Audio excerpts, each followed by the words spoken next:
So good morning, everyone, wherever you are, whether that is BC or beyond. I greet you from the unceded territory of the Musqueam people in Vancouver, British Columbia, where I lived and work. So thank you for your interest in this presentation on multimedia feedback.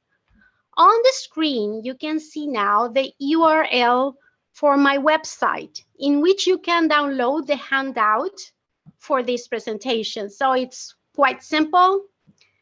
Avalos Rivera with a hyphen .weebly.com. And if you just go directly to weebly.com, avalosrivera.weebly.com, you can get the VCT link from there, from the homepage. I hope that my experiments and adventures with this type of teaching tool can be useful to you in some way. So, as time stands still for neither of us, let's just get into our presentation, shall we? In this workshop, I will start by presenting the reasons that motivated me to implement multimodal feedback in my courses. As a second point in the agenda, I will briefly describe the two major types of multimodal feedback you can use, and I will elaborate more about one of these types that is not only the most popular, but also the most accessible, which is Screencast. The other one, I will just briefly talk about it, but I will not talk much or will not spend much time on that because it is licensed. There are only licensed softwares to do that. And I'm aware that not every teacher and not every student can afford license at some point. But as a fourth topic in our conversation, I will talk about users' perceptions. This is the students and teachers' perceptions on their use of multimodal feedback.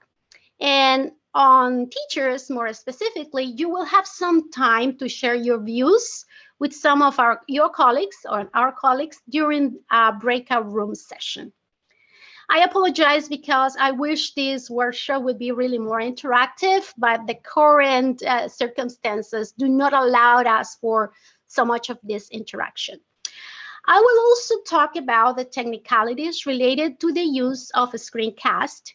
This is the software and cloud services I have explored to create and share multimodal feedback with students. And I will close the presentation with some results from an exit survey that I have administered during the last 2 years. To present my rationale, I would like to start with my story and my teaching context. For the last 4 years, I have been working in an academic English program that relies heavily on the use of feedback as a tool to scaffold learners' academic literacy. Our students receive instruction to support their knowledge about language and then engage in writing tasks. For each major writing task, students have to write multiple drafts and receive extensive feedback to improve their text and their marks. Of course, I am aware that this is nothing extraordinary, but probably the only difference is that in our case, that feedback, it's very detailed. And not only that, it is strongly connected to the linguistic knowledge presented during the course. Therefore, the students' mastery of the course contents is expected to be demonstrated, but their ability to understand the feedback and apply it into the revision. So this means that the course evaluation is closely connected to the feedback and is, at least partially, dependent on the effectivity of the feedback. In other words, in my teaching context, feedback is crucial for both teachers and learners. And it is important to note that this feedback has traditionally been provided via text or text annotations. During the years, my colleagues and I have tried a number of tools to provide feedback. So, as our run-of-the-mill feedback mode, we use annotations on the side, sometimes abbreviations or acronyms, a color code, as you see in the example displayed on the screen right now, and a detailed rubric. Some use the good old and trusted Microsoft Word to create these annotations. Others use the tools provided by our learning management system, which we have used a great deal even before the pandemic. And some others use external software too. But truth to be told, at the end of the day, all of these applications provide the same type of feedback. This is in writing. In addition to the written feedback and regular classes, in our program, students also have the opportunity to book individual appointments with the instructor to discuss their questions about the feedback and their plans for their revision. So if you hear the barks of a dog in the background, that's somewhere in the street. Sorry about that. So usually, most of our students take advantage of this learning opportunity. They come to the tutorials. And in these tutorials, I have often found that the students who need additional help, they tend to say that they have had challenges understanding the message conveyed in the written feedback, which made me suspect that my annotations were not entirely effective, right? So after 2 years working in this fashion, I began to feel that the need of revising and perhaps modifying my feedback practices. Something in my teaching gut, if there is something such as that, told me that there should be another way to approach feedback. So engaging into conversations with some of my colleagues to whom I'm indebted, and also reading some articles on the subject, the idea of testing audio and video to provide feedback started to form in my mind.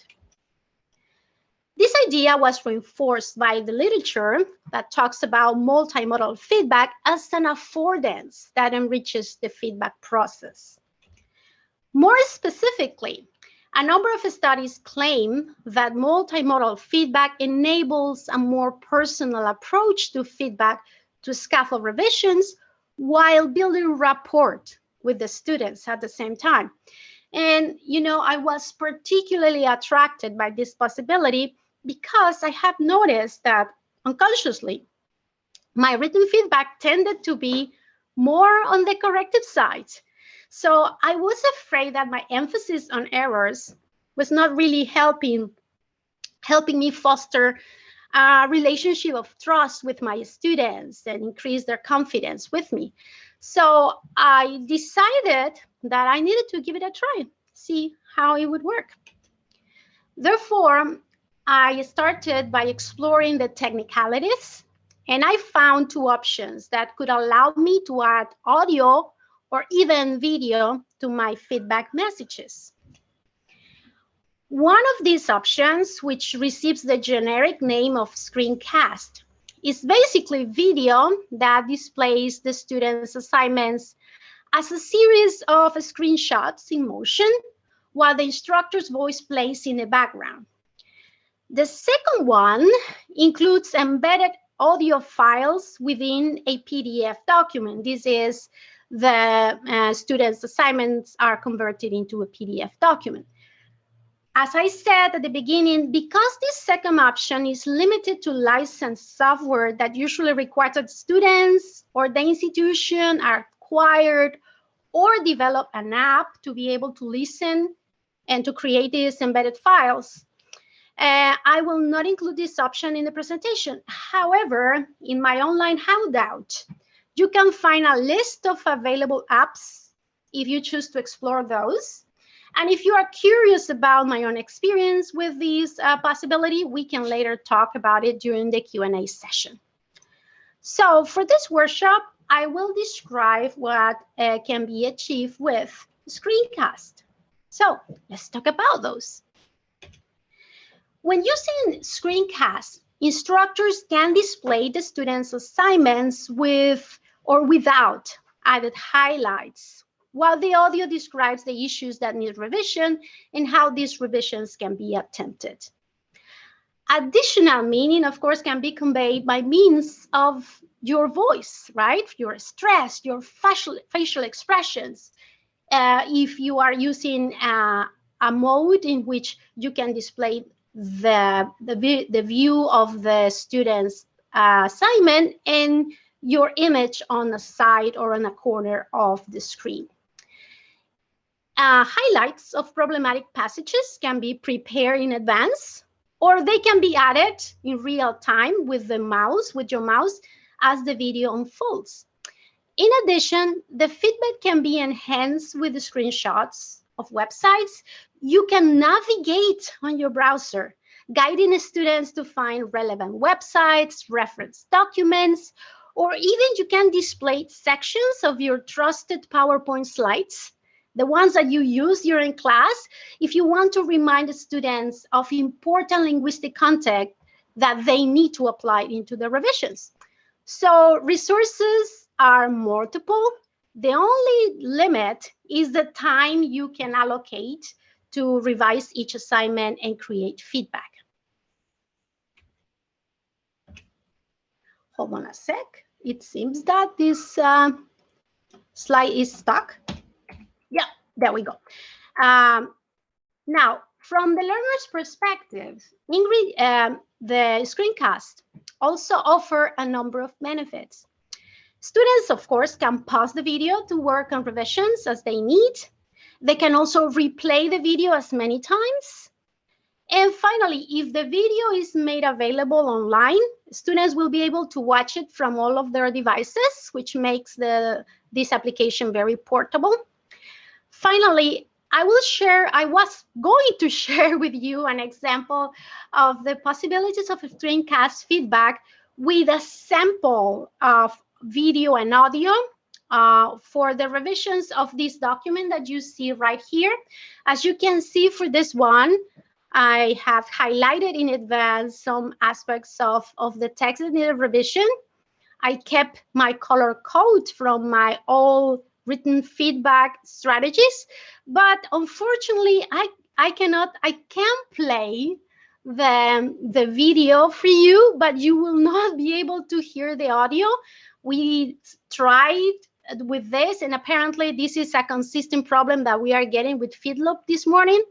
I'm sorry about that. However, I promise that after this session is over, I will upload this video for you to have a chance to watch it on the same website that I have shared with you.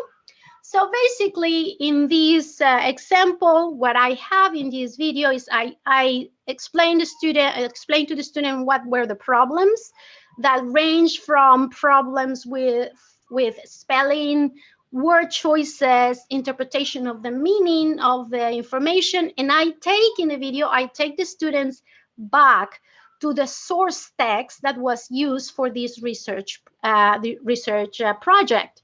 So that was the plan, but we have to make do without it. Sorry about that.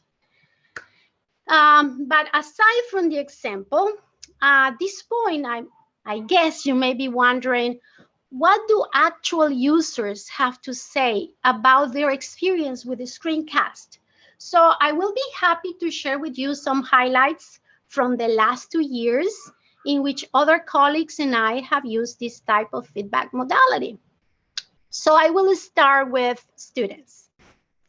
Here are a few quotes from my students after their experience with screencast. On the positive side, one student said that it was the best way for me to understand my errors more and feeling like a face-to-face meeting with the instructor. A second student mentioned that this type of feedback provides much more information about the problems of the text.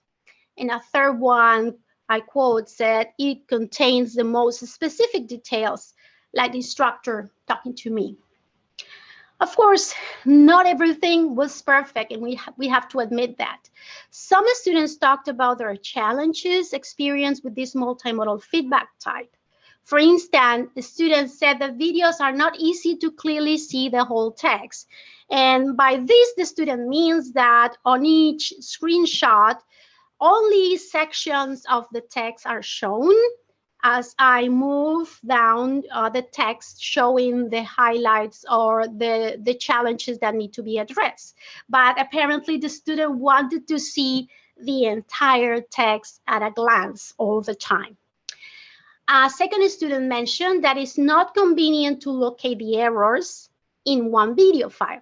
I have to check from the beginning to the end to know. So this is obviously a student who's trying to economize time and manage the time as more efficiently as possible, as most people are, of course. So having to listen to a 10-minute video in its entirety was kind of time consuming for the students. That's also valid.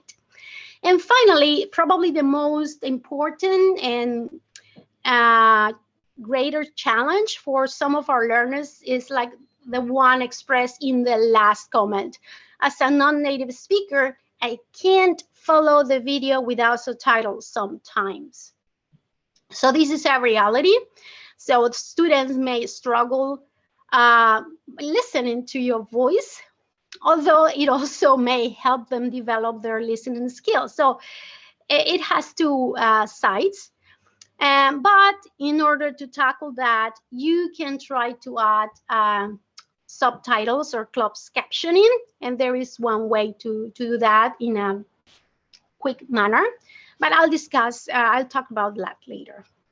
So not so bad, right? But of course, it's not perfect either. And I'm sure you are thinking about what teachers have to say about their screencast experience. I have some comments from some of my colleagues, my TA, and myself to address that question. But before I share with you these opinions, I would like to give you some time to discuss it, to discuss the issue with your breakout rooms pals. And I want you to focus on the following. What do you envision as possible advantages and challenges using a screencast? It doesn't matter if you have experience or no experience with this, just from your teacher's perspective, how do you imagine it would be? To what extent it would be challenging, and what aspects you think would be of advantage for you? I will stop sharing right now.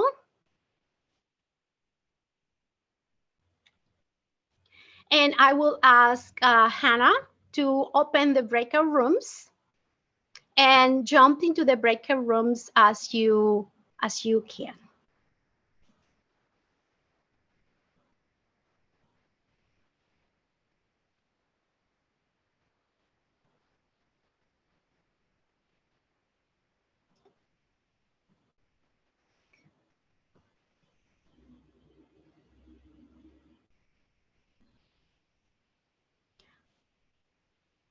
Do we still have people in the main room? Hannah? Yes, all the breakout rooms are open. People have been invited, and people are joining them one by one. Oh, that's great. That's great. So hi, everyone. I'm back from the breaking rooms, and I'm going to close the breaking rooms right now. So should I make you the co-host, the host entirely, Hannah? Okay, I will do that. Thank you. And then I'll just close the breakout rooms, and everyone's going to come back in 1 minute. All right, yes. There you go. Okay, thank you. Do you have the power now? Yes. All right, power feels good, right? Yeah.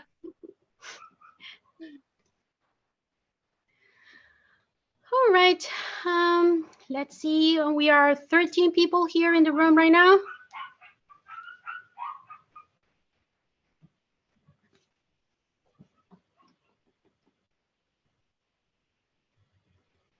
In 30 seconds, there's going to be more.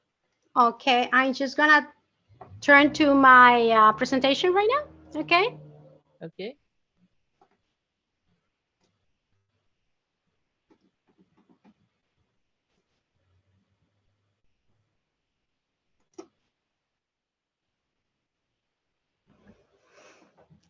All right. Welcome back, everyone. I only had the chance to get into 2 of the breakout rooms, and I think my suspicions about the questions you may have were right. I suspected that regardless your level of experience with video editing, some of the ideas listed on the next slide were surely mentioned during your breakout room time. As you can observe, when my colleagues and I ponder the same question, we produce comments that can be broken down into advantages and disadvantages. Among the former, we can say that a screencast provides more information for the learner than abbreviated or code-based written annotations. It allows for the inclusion of multimodal input. For instance, by using your intonation, you can deflate or highlight a comment, soften the blow of error correction, or even add humor in the feedback. Also, screencasts can interact with most learning management systems by adding links or attachments on the student's assignment box. So you don't need to be, if you have a virtual learning management system in your teaching context, you don't have to be sending back this feedback by email. That being said, the first disadvantage we encountered was, of course, the learning curve implied. So depending on your level of familiarity with video editing, this learning curve may be a quiet stroll up of a very small hill or a very steep climb on Mount Maker. So other challenges mentioned were the time necessary to create the video and to upload the video, because that's another time that needs to be considered. These challenges, of course, may be minimized first as you become more skillful using a video editor, as you get more tools that can help you speed up the upload time, and as also you try to adjust the time you use for your feedback. Of course, you are not going to address every single error on the page, because I was saying in one of the breakout rooms that would be counterproductive and that would probably overwhelm the learner. You want to focus on just a number of issues that the students really need to address. And you don't have to prepare notes on the site. You can simply start talking about the errors as you see them. And if you feel that you are going to mumble, you just stop the recording, gather your thoughts, and then look at the next thing you want to say. And then you continue talking, which at the end of the day, if you become skillful in this, can reduce the time as opposed with you typing. But as I said before, that pretty much depends on the level of familiarity. So now that we talked about the technicalities, if you are not familiar with a screencast and video editing, you probably are asking yourself what software can be used to generate a screencast feedback. Well, here's a list of some options. 2 relatively simple video editors that can be used offline and feature a free version, which is important, are Active Presenter and OBS Studio.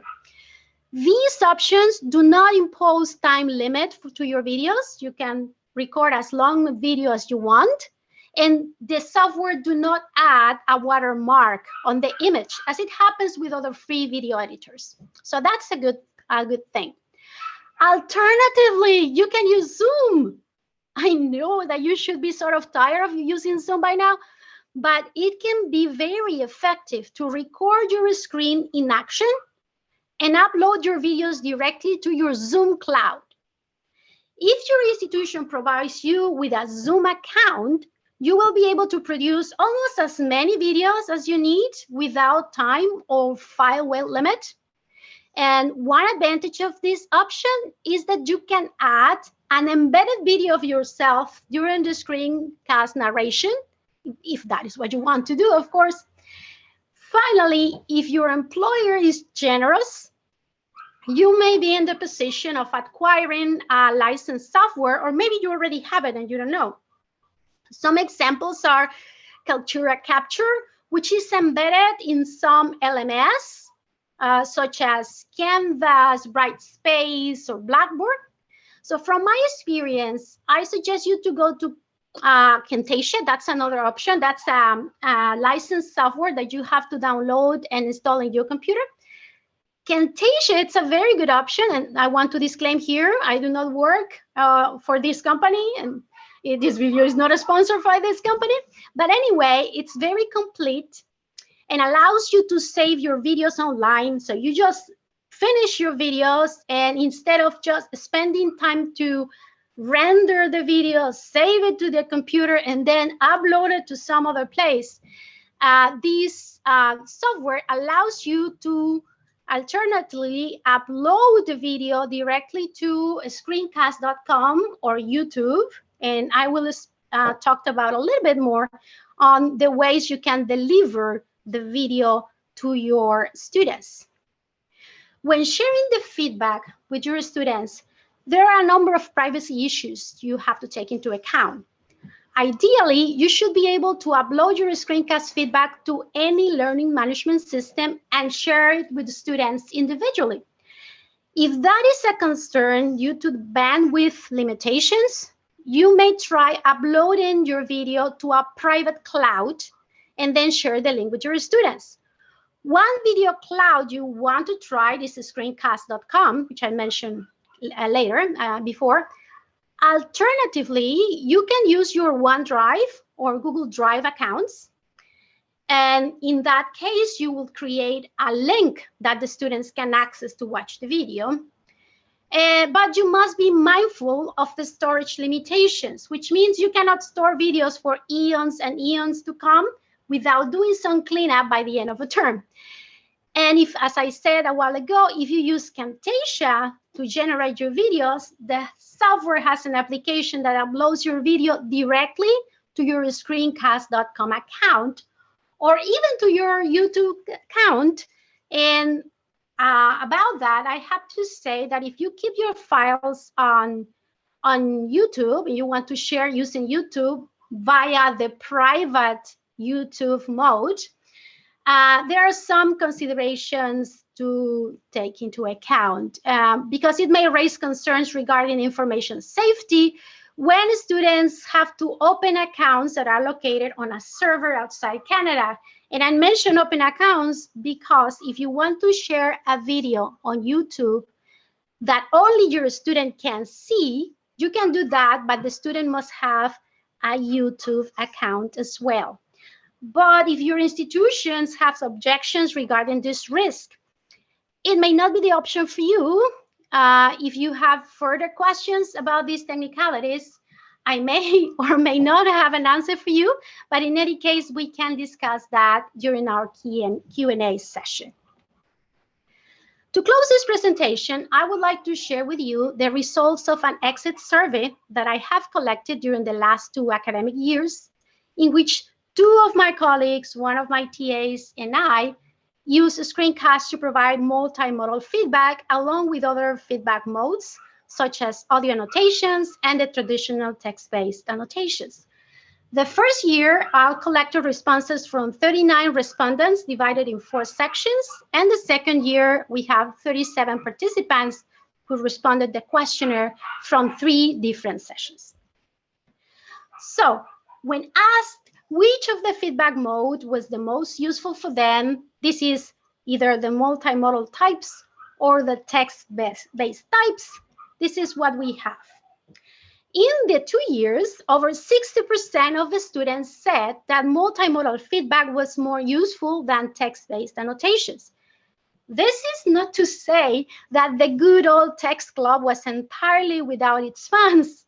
As you can see, a consistent 33% of the students still felt that the text was their favorite mode.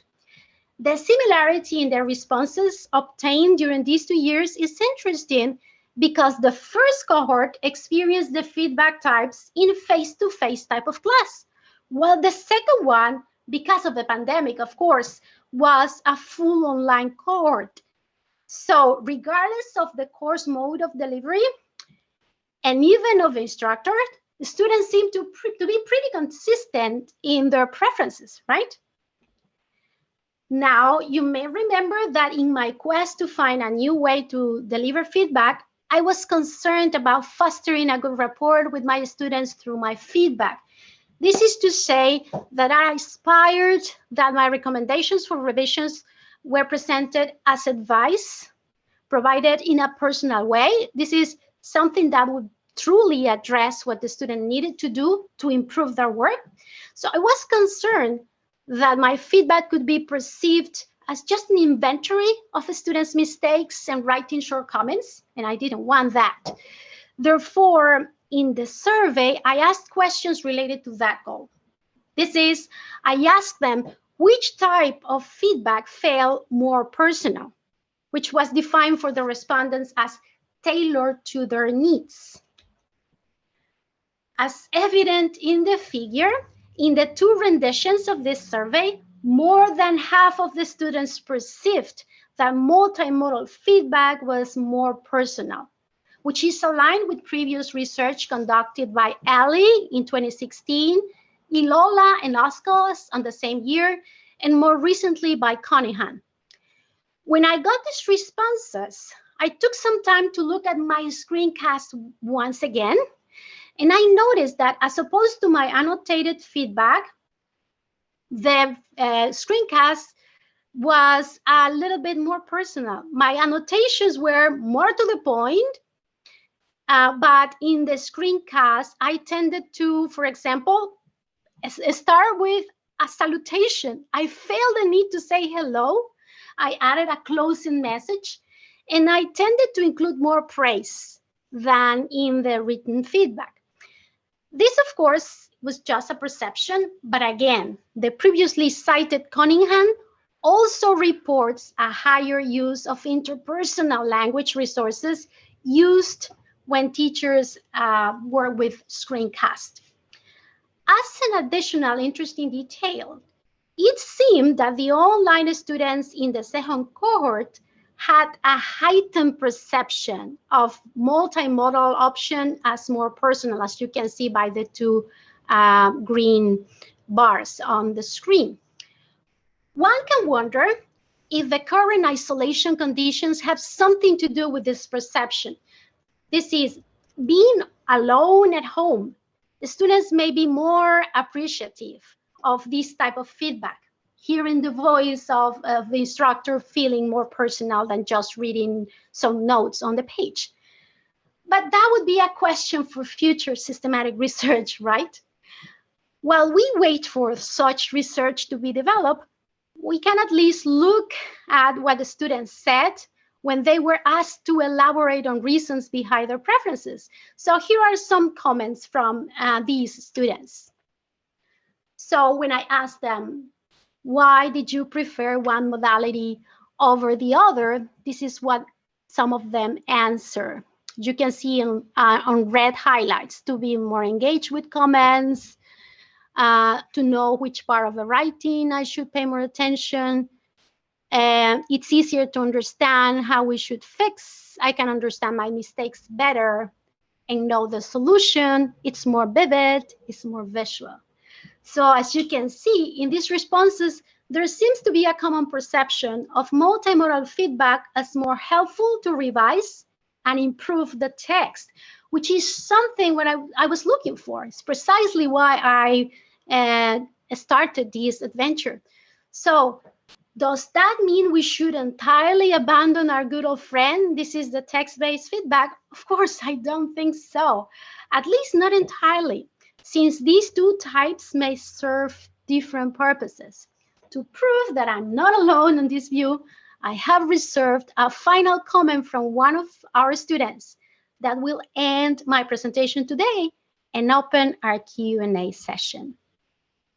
The student said, I do not have a least preferred modality because each of the modalities serves different purposes.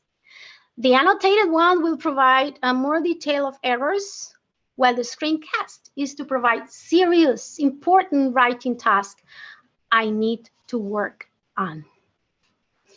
And with that, let's start our Q&A. And just before that, just want to show you the reference page is there for you if you want to look at the 3 papers I mentioned during this presentation. But of course, there are plenty, much more than that, if you just look for them. So I'm going to stop sharing and open the questions section. Yeah, before you do that, our time is up. So oops. Just no, it's okay. So I'll make you the host. You can continue the session. I have to go open the next room. And for all of you who are still here, I put the gamification code in the chat section. And for you who are listening, it's PM. Okay. Thank you. And I'll make you the host. And thank you very much, Hannah. Have a great conference. Thank you. Bye.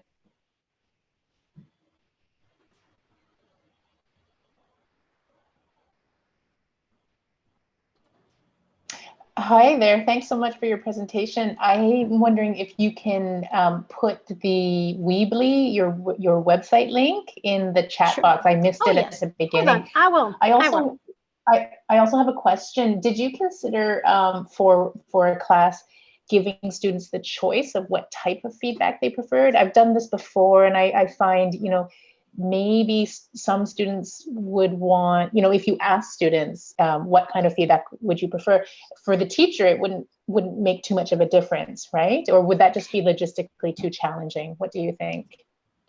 Well, I think it can be very useful. In fact, one of my TAs did his master's